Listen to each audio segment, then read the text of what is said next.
et bienvenue dans une nouvelle vidéo. Aujourd'hui on se retrouve pour une vidéo avec mes essentiels et mes favoris de cet automne. C'est une vidéo qui m'a été suggérée par mon amie Geneviève. Donc merci pour cette idée de vidéo. Si vous êtes nouveau, nouvelle sur cette chaîne, bienvenue. Ici vous trouvez des vidéos plutôt sur la mode et la seconde main et sur l'illustration. Donc si c'est deux choses qui vous plaisent également, n'hésitez pas à vous abonner. Et si comme moi vous êtes amoureux de la saison automne, abonnez-vous parce que clairement c'est ma saison préférée.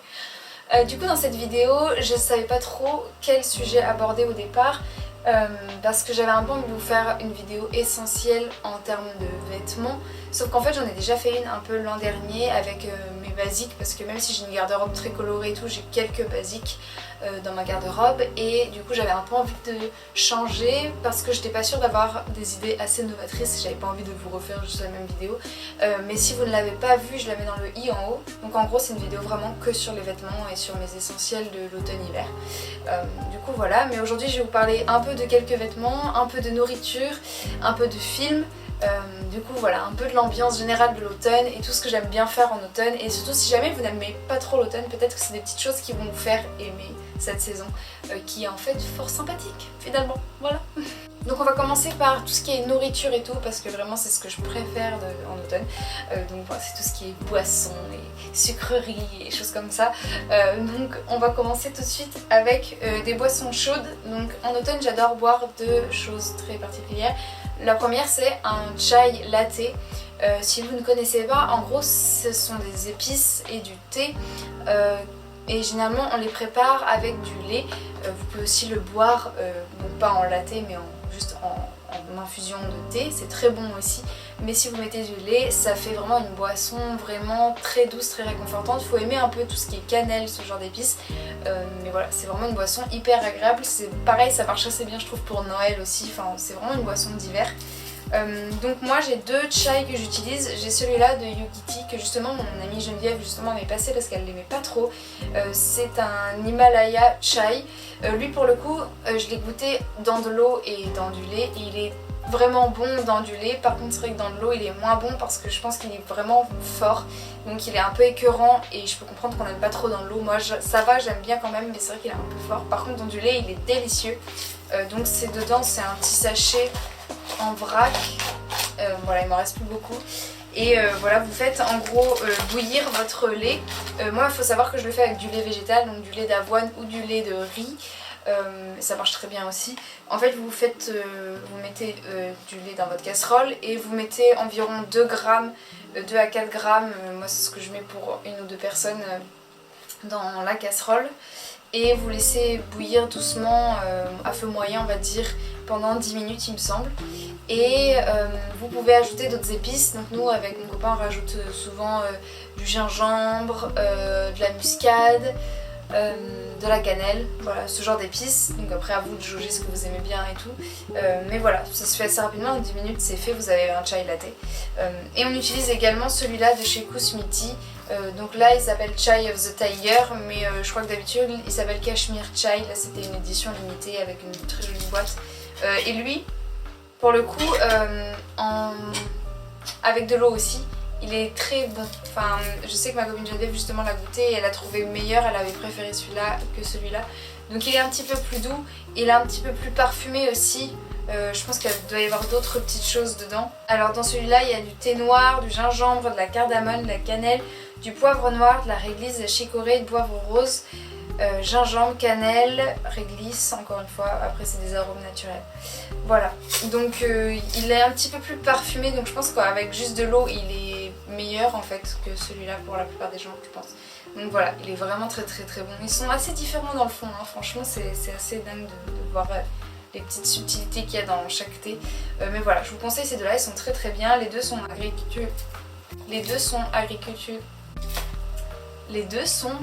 agriculture bio. Voilà. Donc voilà, les deux sont très sympas. Donc celui-là je ne sais pas combien il coûtait. Et celui-là les Kusmiti, généralement je crois que c'est une quinzaine d'euros ce genre de boîte. Voilà. Après comme je vous le disais, vous mettez 2 grammes pour une tasse et il y a 100 grammes dedans, donc ça vous fait quand même un certain nombre de boissons. Et voilà, et c'est toujours mieux que d'aller au Starbucks, en plus vous pouvez les faire chez vous-même, donc c'est quand même mieux. Donc voilà. Autre boisson chaude qui est un petit peu dans le même style, c'est qu'on trouve justement chez Starbucks qui s'appelle le Pumpkin Spice Latte. Et en fait chez Starbucks et chez beaucoup de cafés et de baristas etc. ils utilisent des sirops Monin qui sont en vente aussi pour les particuliers en fait, donc il n'y a vraiment rien de compliqué en fait à faire. Et donc nous on avait testé avec mon copain celui-là, donc le Pumpkin Spice de chez Monin. Et donc c'est vraiment un sirop, donc là pour le coup vous en mettez vraiment pas beaucoup, on l'a depuis l'an dernier, vous voyez on en a fait quand même un certain nombre de fois et ça descend pas très vite parce que c'est très sucré donc il n'y a pas besoin d'en mettre des tonnes. Après voilà c'est moins... je veux dire là c'est bio et tout, là le sirop c'est du sirop donc il y a des colorants, des choses comme ça je crois. Donc sirop, sucre pardon, eau, arôme naturel de citrouille, jus concentré de citron et après il y a des colorants, après il y a arôme naturel de cannelle avec autres arômes naturels, arôme naturel de girofle, arôme naturel conservateur et jus de citrouille quand même à 10%. Donc en vrai il y a quand même des ingrédients mais il y a quand même des petits colorants parce que bah, c'est un sirop donc ça fonctionne aussi un peu comme ça. Mais du coup c'est très bon, c'est je sais pas comment dire, c'est un peu épicé aussi mais comme c'est sucré c'est un peu différent et il y a le léger teinte de citrouille mais c'est très léger, enfin genre c'est pas du tout une soupe de citrouille quoi, c'est ça que je veux dire. Je l'ouvre pour sentir et essayer de vous décrire. Genre il y a un petit côté, en effet on sent qu'il y a un petit fruit mais là en plus comme c'est concentré dans le sirop ça fait un petit côté miel aussi en fait. Et c'est hyper bon, et ça va très bien, des fois je mélange les deux, je me fais un chai et je mets une goutte de ça. Et ça a vraiment fait une petite boisson un peu cocoon, un peu réconfortante, qui est vraiment très chouette. Et j'ai très envie de trouver, mais pour l'instant je l'ai vu que dans des lots et j'ai pas envie de tester les autres sirops, mais j'ai envie de prendre celui à la châtaigne, parce que j'avais déjà bu une boisson, je sais plus dans quel café, où c'était un chocolat à la châtaigne et c'était trop bon. Et j'ai vu qu'ils en faisaient chez Monin, mais généralement pour les particuliers c'est dans des petits lots avec d'autres arômes que j'aime pas dans d'autres bouteilles. Donc j'essaie de trouver à la châtaigne. Mais voilà, j'aime beaucoup celui-là et j'aimerais bien avoir celui à la châtaigne aussi parce que c'est vraiment un truc que j'adore. Et voilà. En parlant de châtaigne, sans transition, incroyable. Là je l'ai pas pris avec moi mais je vous conseille vivement la crème de marron. Après c'est très particulier, je sais que tout le monde n'aime pas ça mais je trouve ça hyper bon et souvent c'est fait en France.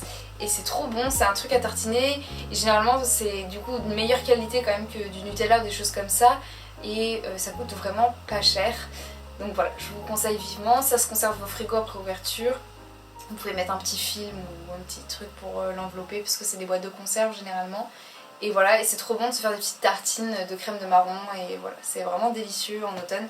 Donc voilà, je vous conseille vivement, l'automne c'est la saison des marrons, donc allez-y, prenez de la crème de marron au lieu du Nutella, voilà. En plus c'est meilleur. Et enfin, pour terminer avec la nourriture, j'ai envie de vous parler de deux trucs, de plutôt gâteaux gourmandises. Donc le premier c'est des écorces d'orange confites. C'est un peu mon petit plaisir. Et celles-là viennent de chez Picard et je trouve que c'est les meilleures que j'ai goûtées dans les grandes surfaces. J'aime beaucoup celles de chez eux, elles ont vraiment un vrai goût d'orange confite dedans et le chocolat est vraiment... Enfin, c'est du chocolat noir, un peu léger mais c'est quand même, on en sent quand même un peu le goût du chocolat noir même si c'est pas du 72% je pense. Voilà, elles sont vraiment très bonnes donc c'est juste un petit sachet dedans avec des petites écorces en vrac dedans aussi. Et voilà, je vous conseille vivement de ça et c'est trop bon justement avec un thé un peu épicé comme ça, c'est trop bon, ça va hyper bien ensemble. Donc voilà, ça c'est vraiment pour juste un petit grignotage, vous en mangez deux, c'est très sucré mais c'est vraiment bon.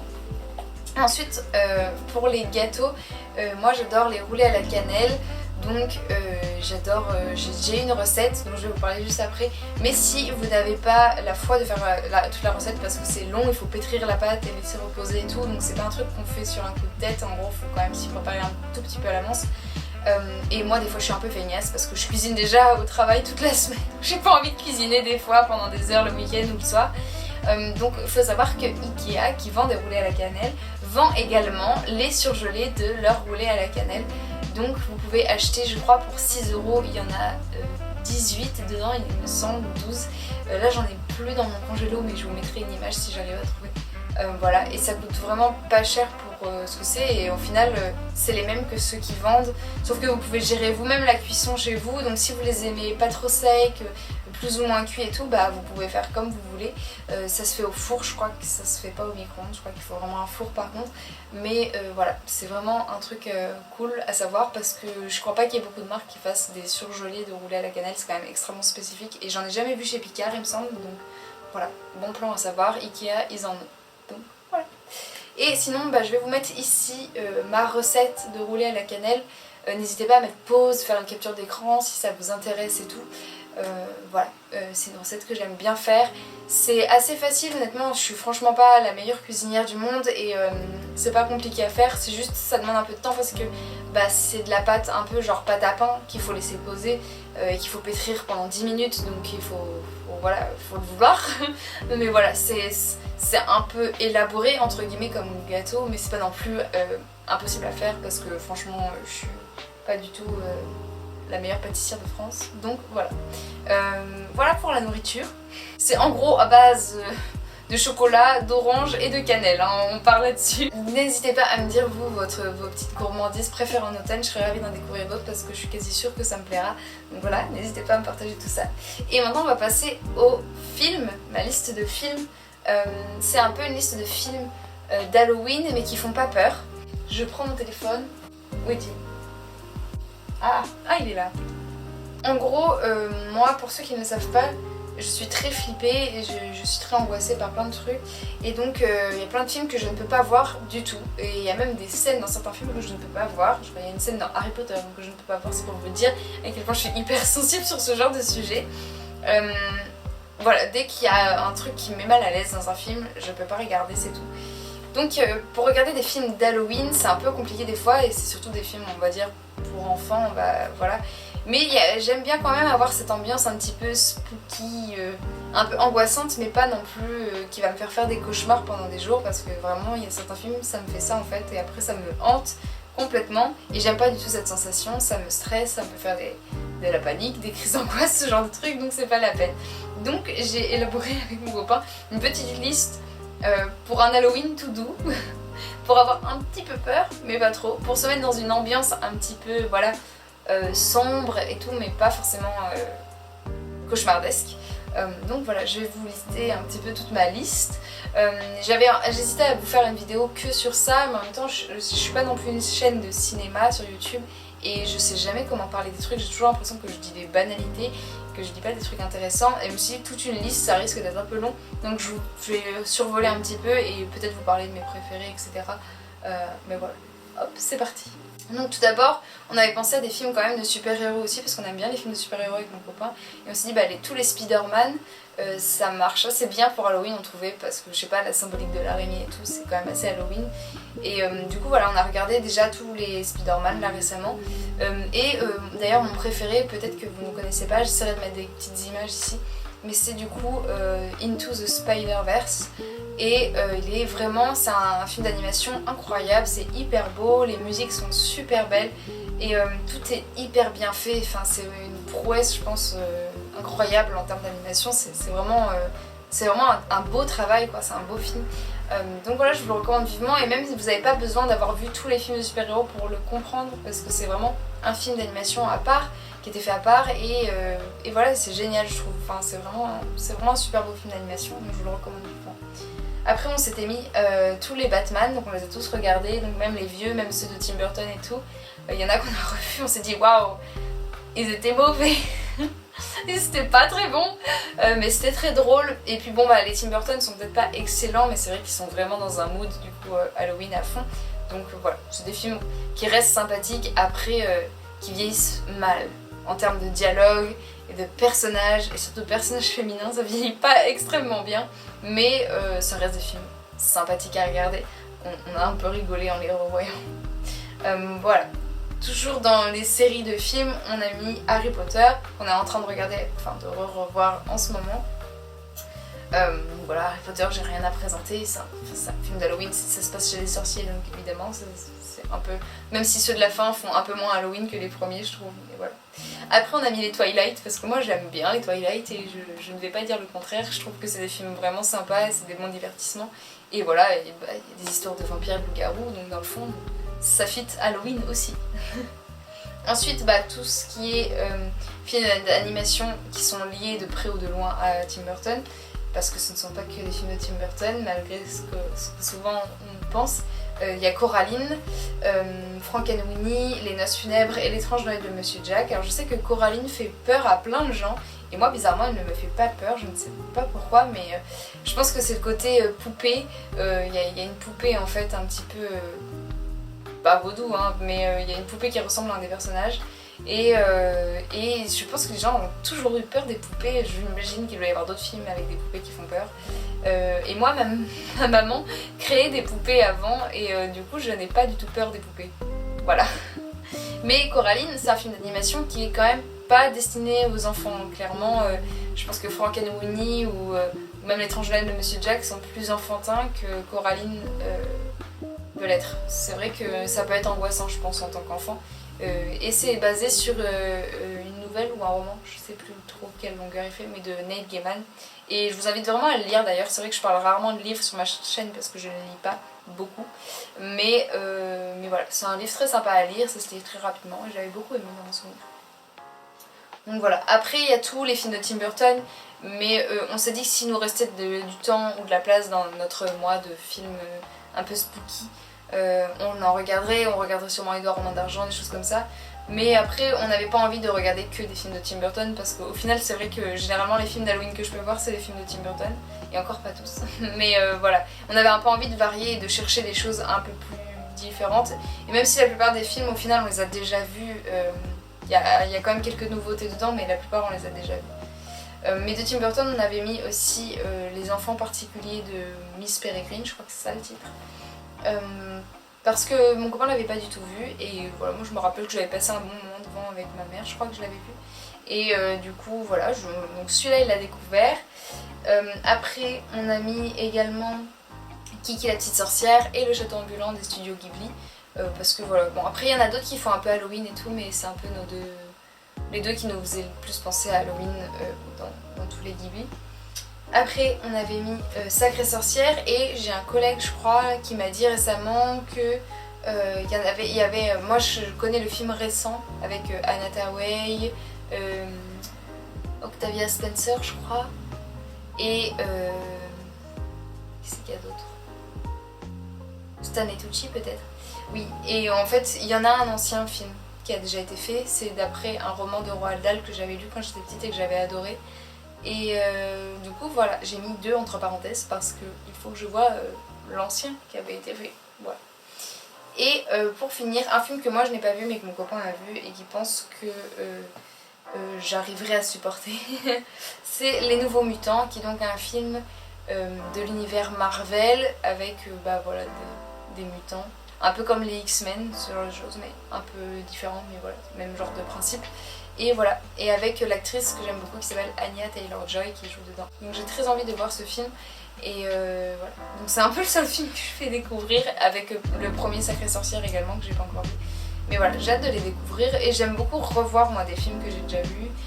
J'adore ça, je trouve que c'est hyper réconfortant, c'est agréable et tout, et je sais pas, en même temps j'aime bien découvrir de nouveaux films, en même temps j'aime bien redécouvrir, regarder des détails, savoir à l'avance que l'histoire va être, et du coup faire attention voilà, aux petites choses qui annonçaient peut-être un dénouement, des trucs comme ça. Donc voilà, j'adore revoir des films. Donc voilà ma petite liste de films un petit peu Halloween, mais pas cauchemardesque. Donc si jamais vous êtes dans le même cas que moi, peut-être que, ou si vous avez des enfants, voilà, c'est une liste qui peut à peu près convenir à des plus jeunes. Enfin, je pense qu'il y a quelques films qu'il faudra enlever, genre je pense que Les Nouveaux Mutants à des plus jeunes ça ne marcherait pas, je pense, mais je l'ai pas encore vu. Voilà. Mais voilà, j'espère que ça vous inspirera. N'hésitez pas à partager en commentaire d'autres films peut-être auxquels j'aurais pas pensé, déjà pour les autres et puis pour moi-même, ça pourrait m'intéresser de savoir. Et enfin on va terminer avec tout ce qui est vêtements. Et alors en automne, c'est le moment de l'année que je préfère parce que je peux ressortir mes chaussettes les plus incroyables, mes écharpes les plus incroyables et mes manteaux. Du coup voilà, on va parler de chaussettes, d'écharpes et de manteaux. Donc pour les chaussettes, moi j'adore avoir des chaussettes avec des motifs, même si dans ma tenue on va pas les voir parce que moi je sais que j'ai ces chaussettes là et ça me rend heureuse. Donc je vous invite à, peut-être si vous n'aimez pas l'automne, à vous acheter des chaussettes qui vous rendent heureuse ou heureux. et comme ça quand vous enlevez vos chaussures le soir quand vous rentrez vous voyez vos chaussettes trop cool et voilà, et vous êtes content. Je sais pas quoi dire de plus, c'est tout, ça fait un bon moment. Et pareil les écharpes, je trouve que c'est vachement important parce que c'est un peu le seul truc qu'on va mettre en hiver, l'écharpe et le manteau, donc enfin c'est un peu le seul truc que les gens dans l'extérieur voient de votre tenue, je sais pas si c'est très clair, et donc ça reflète un peu comment vous avez eu envie de vous habiller le matin, parce qu'au final ce qui est en dessous on le voit quasiment pas, enfin à part peut-être vos collègues de bureau ou quoi, mais moi j'ai un uniforme donc par exemple mes vêtements de journée au final personne à part moi les voit, et même si je m'habille pour moi c'est toujours sympa aussi dans la rue quand on aperçoit son reflet quelque part et tout. Je sais pas, d'avoir une belle écharpe ou quelque chose qui détonne du lot aussi et tout. Donc voilà, moi j'aime bien et j'adore les écharpes, c'est un peu ma passion, et les manteaux aussi. Donc là les écharpes, j'ai pas de préférée exactement en ce moment, j'en ai une avec des fraises que j'adore et que je mets souvent, même si elle est un peu chaude pour la saison, mais j'avais trop envie de la mettre. Mais par contre, là je vous fais un haul un peu en avance parce que je crois que j'ai jamais présenté encore cette pièce dans le prochain haul. Mais j'ai cette veste que j'ai achetée récemment sur Vinted pour je crois 10 €. C'est une veste de chez Monkey, elle se zip comme ça juste au milieu et c'est un genre de veste matelassée un peu doudoune, mais le matelassage, je sais pas comment on dit, en fait c'est une accumulation de cœurs qui forment des genres de fleurs, c'est compliqué. Et elle est rouge vif et c'est vrai que généralement sur ma chaîne j'ai déjà dit plusieurs fois que j'arrivais pas à porter du rouge vif, surtout près de mon visage, je trouvais que ça m'allait pas. Et en fait je crois que j'ai compris pourquoi. Déjà je pense que quand j'avais mes cheveux rouges je trouvais que ça faisait répétitif. Maintenant que j'ai les cheveux roses un peu clairs comme ça, je trouve que ça va bien ensemble. Et surtout généralement j'ai remarqué que les vêtements rouges pour femmes, souvent c'est des vêtements un petit peu élégants ou un petit peu plus femme fatale ou ce genre de truc on va dire. Et que au final le rouge de cette veste c'est un rouge clairement, on dirait une veste d'enfant en fait, et j'ai trouvé ça vraiment trop chouette et du coup j'adore cette veste alors que j'aurais jamais pensé acheter une veste rouge vif avant puisque c'est une couleur que j'évitais, mais je l'adore, elle est vraiment trop chouette et surtout il y a plein de détails que j'adore, j'essaierai de vous filmer des gros plans, mais en gros là par exemple il y a un petit passepoil au bord de la manche qui est en velours côtelé. Et il y a ça sur tous les bords en fait du manteau. Et pareil sur le côté il a une belle forme comme ça un petit peu arrondie. Et le col il est également en velours côtelé. Donc il est vraiment, tous les détails du manteau sont trop jolis je trouve. Et le petit zip au bout c'est un petit cœur. C'est trop mignon. Voilà, j'adore cette veste, elle a des grandes poches. Elle tient assez chaud mais en même temps elle étouffe pas, donc là c'est parfait parce que moi le matin quand je pars il fait vraiment froid, mais j'ai pas froid quand je la mets, je sais pas comment dire, et en même temps dans le métro même le soir j'ai pas trop chaud non plus, donc elle est vraiment super bien et je l'adore, enfin c'est un vrai doudou. Et en plus, je sais pas, mais le rouge du coup c'est parfait, c'est vraiment une couleur à porter en automne je trouve, ça va tellement bien avec le paysage on va dire que voilà. Donc voilà, c'est vraiment ma veste préférée en ce moment, j'essaie de faire des tenues qui vont avec parce que j'adore, et c'est vrai que j'ai pas forcément beaucoup d'autres couleurs qui vont, je trouve, le rouge je trouve ça hyper difficile à associer comparé à d'autres couleurs, et j'aime bien mettre avec du violet, je sais pas pourquoi, je trouve ça joli ensemble, aujourd'hui c'est ce que j'avais, mais voilà, j'adore cette tenue, j'adore ce manteau, j'adore, je le trouve trop chouette. Du coup voilà. Bon c'en est tout pour cette vidéo, j'espère que ça vous a plu. Si c'est le cas n'hésitez pas à mettre un petit pouce en l'air, n'hésitez pas à partager vos favoris et ce qui vous fait un peu tenir le coup si vous n'aimez pas l'automne, des petites choses. Je sais que pour certaines personnes ça va être d'allumer des bougies, des choses comme ça. Moi j'avoue que j'aime pas les bougies parce que j'ai peur du feu, mais et que je sais pas utiliser les allumettes ni les briquets parce que j'ai vraiment peur. Mais j'adore du coup allumer plein de petites sources de lumière ou des choses comme ça, me mettre un peu dans une ambiance, mettre un petit peu de musique, des choses comme ça. Donc n'hésitez pas à me partager vous vos petits rituels d'automne un petit peu qui vous font vous sentir bien chez vous, etc. Et vos vêtements préférés, vos produits préférés, votre nourriture préférée pendant cette petite saison qui quand même est un petit peu fraîche là en ce moment. Donc voilà, n'hésitez pas à me partager tout ça, je serais ravie de savoir ce que vous aimez. Voilà. J'espère que ça vous a plu, si c'est le cas n'hésitez pas à mettre un petit pouce en l'air, je l'ai sûrement déjà dit, je crois, peut-être, oui. Merci beaucoup d'avoir regardé la vidéo, n'hésitez pas à vous abonner si ce n'était pas encore fait, et je vous dis à très bientôt dans la prochaine vidéo, et en attendant prenez bien soin de vous, et voilà, bye.